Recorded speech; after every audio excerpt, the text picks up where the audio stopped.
Now, last but not least, we have the forearms. And now I say these for last because I think in most folks, they're gonna find that the other body parts, specifically the pecs, the lats, and the triceps, are all much tighter, and as a result, that's their issue, not their forearms. But in some people, whether they just have really large forearms, they're doing a lot with their hands throughout the day, physical therapists, massage therapists, something where they're using a lot of grip elements throughout the day, that can really put a strain on the forearm flexors and extensors. So going back to our peanut and our lacrosse ball, you can actually use those to kind of treat some of that tightness within the forearm and within the palm.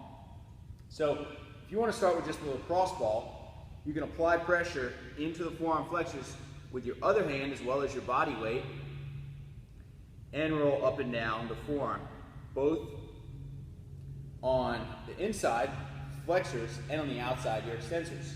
You have to kind of be careful.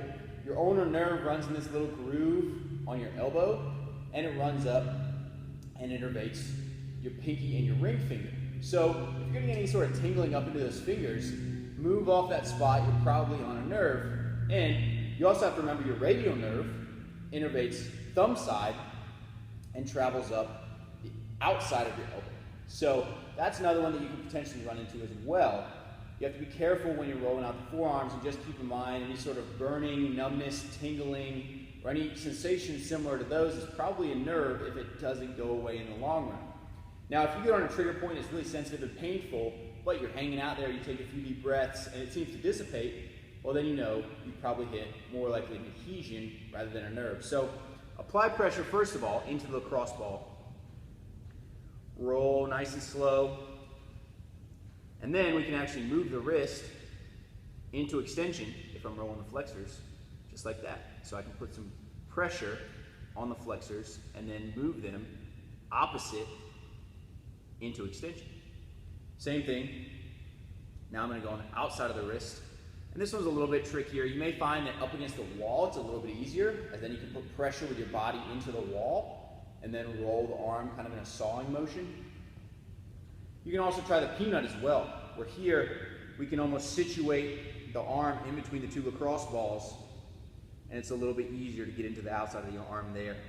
From here, if I'm on the extensors, now I'm going to take myself into flexion. Again, for most people, they're going to be tighter in the flexors because they do a whole lot of curls and a whole lot of work on the biceps, chin-ups, pull-downs, and not a whole lot of work into extension. Cleans, high pulls, all things of that nature. So once we've addressed the forearm, then we can go at the palm. And the interesting thing about the palm is it's very similar to the bottom of your foot. So you have a large amount of fascia within the palm, and fascia is basically just shrink wrap around muscle fibers. So within your foot, you have something that's called the plantar fascia. I'm sure you've heard of a lot of people getting plantar fasciitis. It happens in a lot of folks that run and they do a lot of things where they're standing, especially on hard floors. They don't have arch support in their shoes. Well, your palm also has one called the palmar fascia, or the palmar aponeurosis. And essentially it's just this interconnected layer of fascia that ties everything together.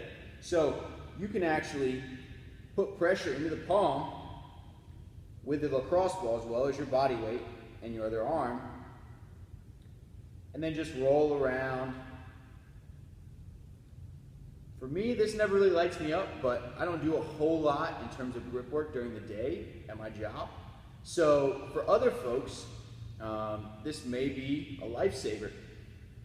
It could be something to try out if you get a lot of wrist issues, if you're doing a lot of computer work during the day, or say, I don't know, maybe you're a mailman and you hand out mail with the same hand all day long.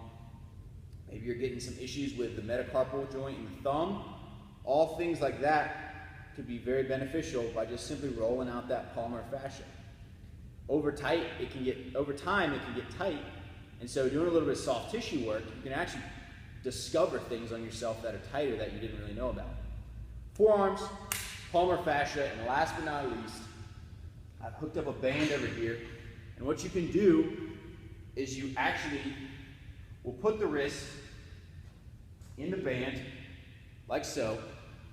Then I'm actually going to walk my hand out, so the band's pulling back this way, And now I'm going to block the wrist with my opposite hand and then lean forward and really hunt around in those cracks and those edges and see what's tight. The band is just helping to prevent impingement at the wrist. So it's helping to pull all of those carpal bones posteriorly or backwards, and my other hand is blocking my wrist and helping keep it nice and flat on the floor and anchored while the band is helping to generate the stretch. So a lot of folks, they just want to try and go here and just stretch with the weight of their body, but if you generate enough pull, sometimes you can get a little bit of an impingement where you feel like a pinch in the front of the wrist or in the back of the wrist, whichever way your hand is facing. So the band helps to kind of prevent that. Start with the lacrosse balls, move into the band. That's going to help to address the forearms. It's not a huge issue in most folks, but it is a piece of the puzzle, so make sure you address it and account for it when you're trying to get into that front rack position.